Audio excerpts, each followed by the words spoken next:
Welcome back to my channel, Divinity Unveiled. And I just wanted to come on because this is something that was on my mind. Motherhood is a very divine role. I have been appointed that role 7 times in my life. And for those who, I just wanted to give a couple of my opinions through my experience with motherhood that makes this divine role a lot easier to maneuver. I wanted to give y'all some of my opinions from my perspective, from my experience.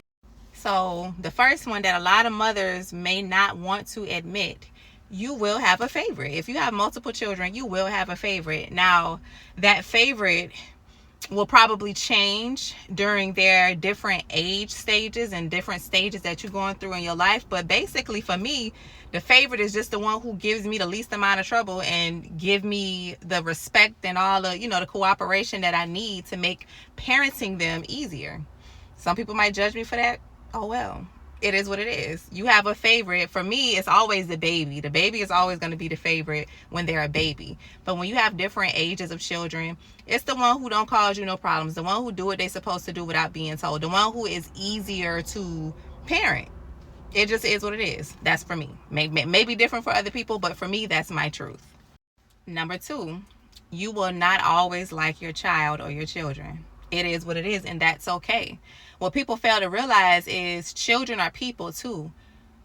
Their personality may not always mesh well with your personality, just like somebody in the workplace personality might not mesh well with yours. The same way you might not like your spouse all the time. The same way you might not like your sibling all the time. Why do people expect it to be any different when it comes to children?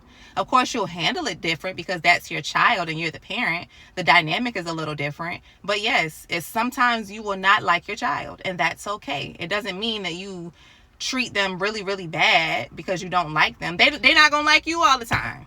They're not going to like you all the time. So yes, there will come times where you do not like your child or your children. Another one, number 3. Your child is a mixture of you and their other parents.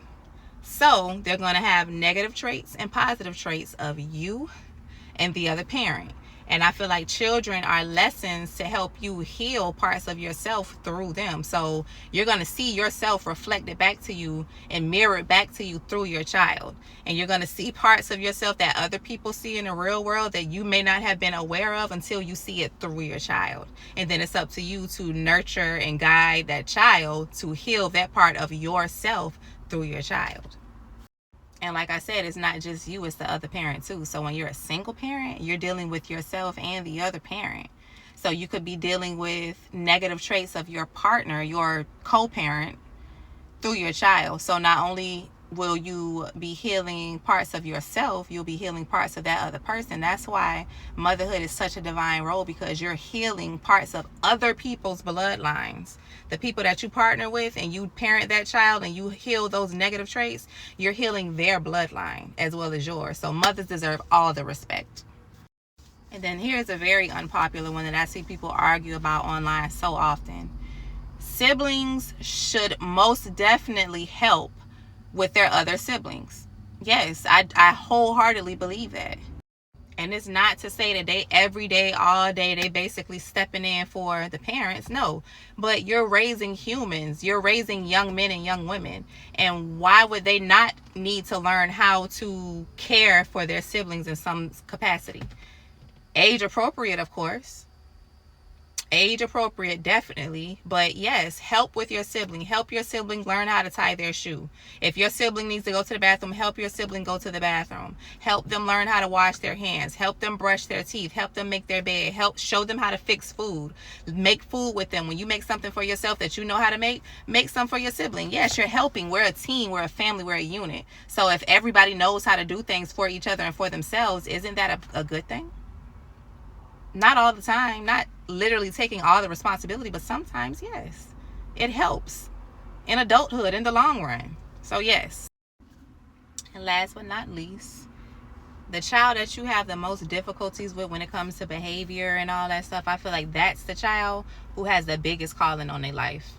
And so the enemy gets them young, because if they can snatch them up before they ever know anything about their potential or their purpose or anything, mission accomplished. So that one that give you the most trouble is the one you really don't want to give up on, because that's the one who really has the calling on their life. My beliefs, my opinion. So yes, that's my 5 unpopular opinions when it comes to motherhood. So I hope y'all enjoyed this video. If you did, give me a thumbs up, please.